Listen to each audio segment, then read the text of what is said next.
Episode 9. Possible reasons for successful binding, but failure to arm. Need to check if the aircraft settings match the factory settings. Check whether the actual wired UART port and the receiver protocol settings match the UART port to which the receiver is connected.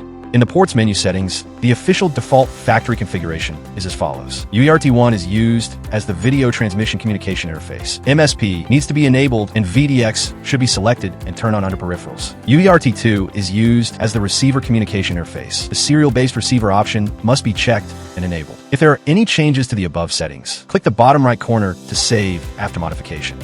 ARM failure caused by conflicting mode settings. Check the mode settings in Betaflight. Review whether there are any conflicts between the switch channels in the mode configuration.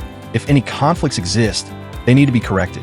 Verify if the motor options are set to bidirectional D-shot and if the ESC supports bidirectional D-shot on Betaflight configurator. The aircraft's default setting for this feature is enabled. Make sure the receiver channel presets match those of the transmitter.